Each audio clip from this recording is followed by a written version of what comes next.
খাওয়া দাওয়া আর ঘোরাঘুরি এই দুইটা জিনিস আমার খুবই পছন্দ। আর এর মধ্যে যদি খাবারটা আনকমন হয় তাহলে তো কোনো কথাই নেই। কোথায় গিয়েছিলাম এবং কি খেয়েছিলাম এই সব কিছু নিয়েই থাকছে আজকের ব্লগ। হ্যালো এভরিওয়ান, আসসালামু আলাইকুম। আমি আপনাদের পছন্দের তানিয়া সুলতানা সুরভি। ভিডিওটি শুরু হওয়ার আগে অবশ্যই কমেন্ট করে জানাবেন আপনি কোন জেলা থেকে আমার ভিডিও দেখছেন। হঠাৎ করে কোনো প্ল্যান ছাড়া চলে যাই কক্সবাজার, আর আমাদের সাথে ছিল তুলিয়াপা মানে সারামনির আম্মু। আপু এসেছিল ঢাকা থেকে একটা প্রোগ্রামে। সেই প্রোগ্রামটা শেষ করে আমরা কথায় কথায় কক্সবাজারের কথা বলে ফেলি, আর তখনই আমরা চলে আসি কক্সবাজার। আমরা সকাল ভোরে ভোরে রওনা হয়েছিলাম। এরপর হোটেলে এসে আমরা একটা ঘুম দিই। ঘুম থেকে উঠে আমরা দুপুরে লাঞ্চ করতে চলে যাই ফালঞ্জি রেস্টুরেন্টে। আপু বলছিল সুরভি কক্সবাজারে কোথায় বাঁশকরল পাওয়া যায় এবং পাহাড়ি খাবার পাওয়া যায়। তো আমি আপুকে নিয়ে গেলাম। আমি এর আগেও গিয়েছি, ওদের খাবার ভালো ছিল। তো আপুকে বললাম আপু চলো তোমাকে একটা জায়গায় নিয়ে যাই। আর ওদের কোনো মেনু কার্ড নাই, ওরা সবকিছু একটা বোর্ডের মধ্যে লিখে রাখে। তো আপনারা আপনাদের সুবিধার্থে আপনারা ফোনের মধ্যে ছবি তুলে নেবেন, ছবি দেখে দেখে আপনারা অর্ডার করতে পারবেন।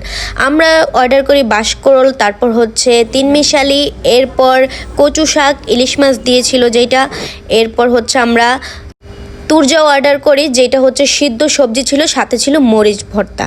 আমি এর আগে কখনো ট্রাই করিনি, তবে আমি অনেকবার বাসার মধ্যে বানিয়ে এটা বিজয়কে দিয়েছিলাম, বিজয় খেয়েছিল। বাট ওদের এটা অনেক বেশি মজা হয় শুনেছি। আমি প্রথমে ট্রাই করেছিলাম তিনমিশালি, তবে তিনমিশালিটা আমি আগে যেরকম খেয়েছিলাম ওইটার মতো হয়নি। এখন ওদের খাবারটা একেবারেই মানে কি বলবো, আগে যেরকম ছিল ওইরকম নাই।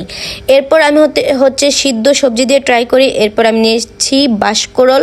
বাঁশকরল এখন তো মানে সিজন নাই, একটু শক্ত শক্ত লেগেছে, আগের মতো ছিল না। আমি যতটুকু জানি এখন বাঁশকরলের সিজন না হইতে পারে, এর জন্য মজাটা লাগে নাই এত একটা। যাই হোক, এরপর আমরা চলে যাই নিচে খাওয়া দাওয়া শেষ করে। নিচে গিয়ে দেখি ওদের এখানে উন্মুক্ত, যেটা মানে থানাকা চন্দন, এটা ব্যবহার করতে পারে সবাই, মানে কোনো রকম টাকা লাগে না।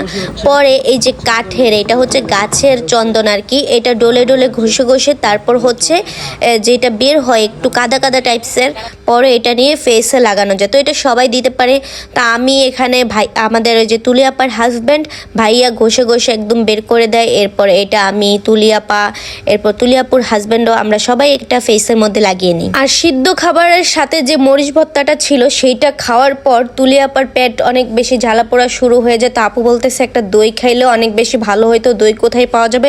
তো আমাদের মনে পড়ে যে আমরা যে এখানে এসেছি এখানে তো পাহাড়ি অনেক ডেজার্ট পাওয়া যায়, অনেক পিঠা, তারপর দই থাকে।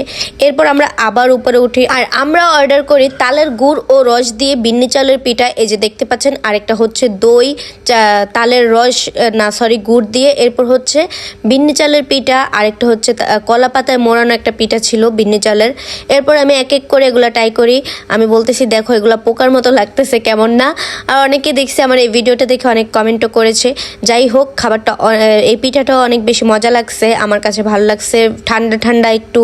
এরপর আমার ফেসের এক্সপ্রেশন দেখলেই বুঝতে পারবেন কেমন লাগতেছে। এরপর আমি দই, তারপর পিঠা সবগুলো ট্রাই করি, মোটামুটি ভালোই ছিল।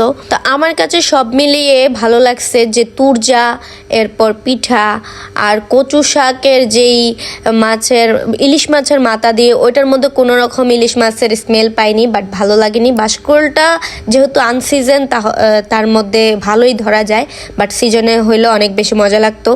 তার এক এক করে আমি সব কিছু ট্রাই করি। তো এই তো আপনার আজকের ব্লগ ছিল এতটুকু। তো আজকের ব্লগ এইটুকুই।